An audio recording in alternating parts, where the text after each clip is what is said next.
رمضان يا رمضان، رمضان يا رمضان، رمضان يا رمضان، رمضان يا رمضان. بسم الله الرحمن الرحيم.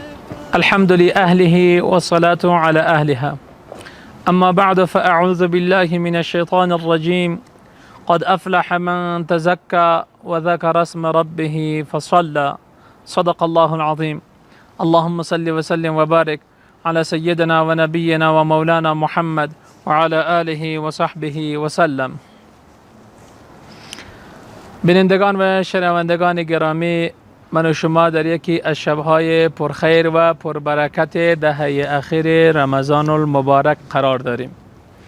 26مین شب از شبهای این ماه پرفیض. الله جل جلاله همه طاعات، عبادات، صدقات و اعمال صالحه همگان را به بارگاه خود بپذیرد. عزیزان، برادران و خواهران، دین مبارک اسلام همیشه دین همدردی و بالاخره دین انسان دوستی بوده است، دین مرحمت و شفقت بوده است. لذا در بخش‌های مختلف پیروان خود را به این تشویق و بلکه وادار کرده است که زیر دستان را فراموش نکنید، فقرا و مساکین را فراموش نکنید. اینکه الله جل جلاله به کسی استطاعت مالی میدهد او باید کسانی را به یاد داشته باشد که آنان زیر خط فقر زندگی میکنند. در این مسئله ما و شما فراوان میبینیم که مسئله زکات است. زکات را خداوند متعال بر اغنیا فرض گردانیده است تا اینکه به داد فقرا برسند. در عین این که برخلاف نظام‌های کمونیستی و این اون، اسلام عزیز زحمات و تلاش‌ها و ملکیت‌های شخصی و فردی را ارج گذاشته است و به رسمیت شناخته است و نتیجه ثمره تلاش هر کس را مختص خودش دانسته است، ولی باز هم آنان را مکلف کرده است که به انسان‌های فقیر و انسان‌های مسکین توجه داشته باشند. ان فی المال حقا سوى الزکات افزن بر زکات. دیگه حقوق هم الله جل جلاله در مال اغنیا برای فقرا وضع کرده است و به همین منوال مسئله کفارت است و فدیه است فلان و فلان. و در این سلسله یکی هم مسئله زکات الفطر است، به اصطلاح محلی ما و شما سرسایه.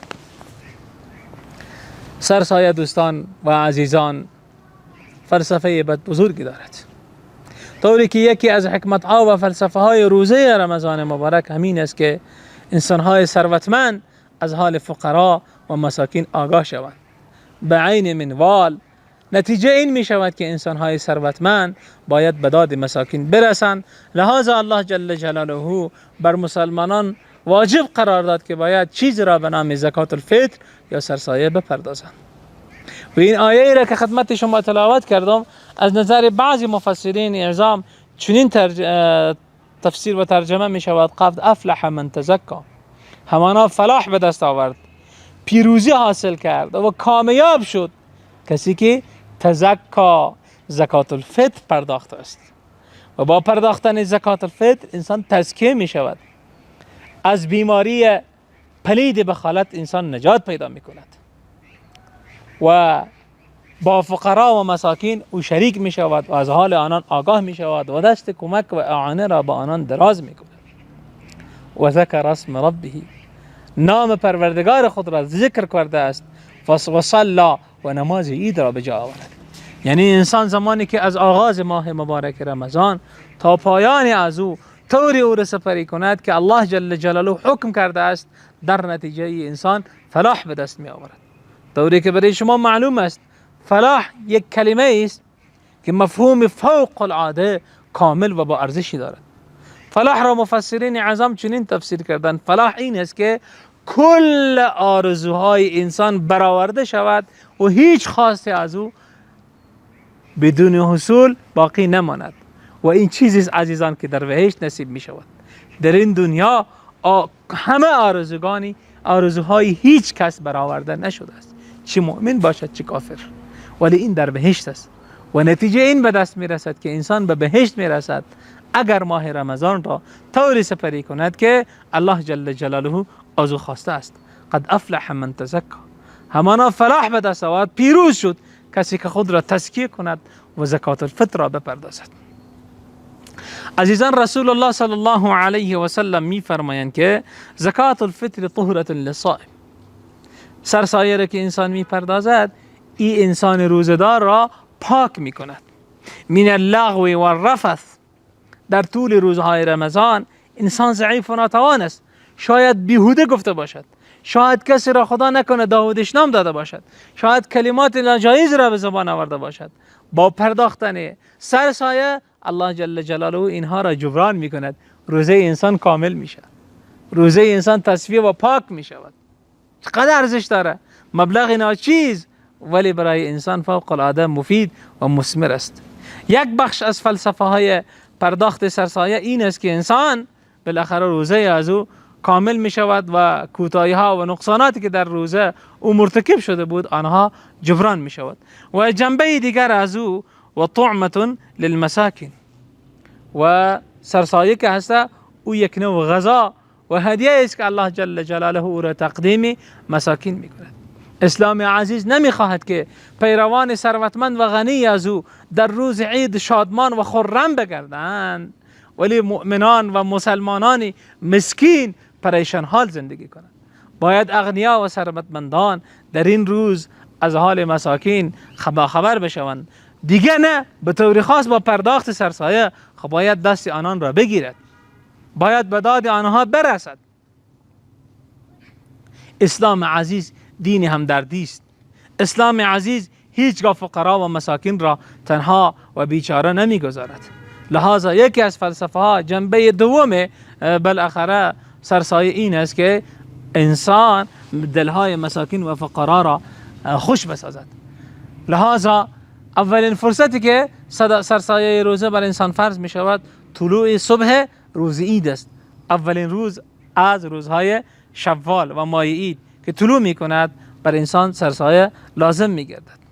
ولی بازم الله جل جلاله اجازه داده است که انسان در طول این ماه مبارک رمضان بعد از دخول ماه رمضان می تواند انسان سرسایه را بپردازد تا این که فقرا و مساکین و مشکلات خود رسیدگی کرده توانند و ماه رمضان را به خوبی سپری کنند و برای عید آمادگی داشته باشند.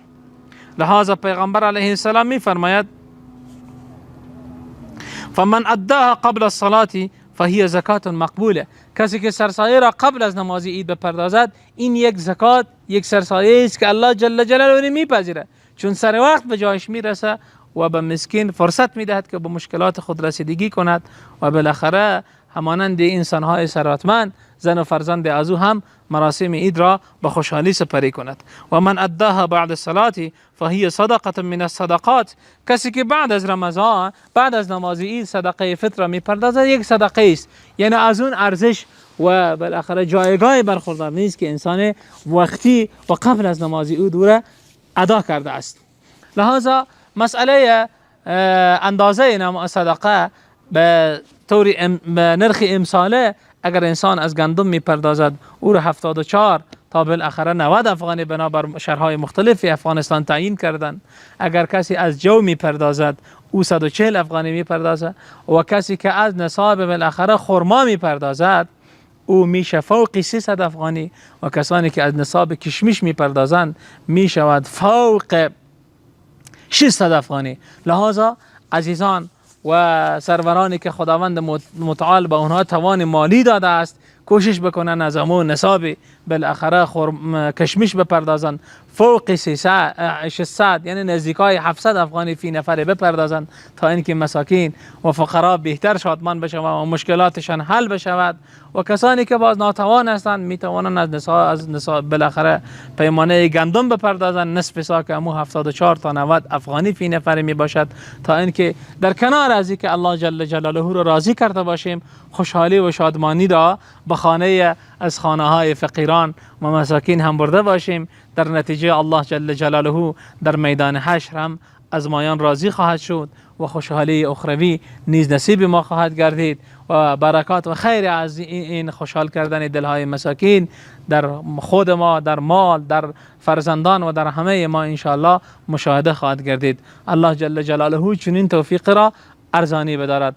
وصل اللهم ربي ومولاي على سيدنا وحبيبنا ونبينا ومولانا محمد وعلى آله وصحبه وسلم. رمضان ماهی رحمت و مغفرت و رهایی از جهنم. ما باید در این ماه تغییر کنیم و از فیوزاتش تأثیر پذیریم تا فلاح و رستگاری از آن ما باشد. برنامه نسیم رمضان مسیر تغییر و تأثیر در رمضان را برای ما فراهم می نماید. این برنامه را همه روزه در ماه مبارک رمضان روی امواج 88.5 FM از رادیو حریت شنونده باشید. الله یا الله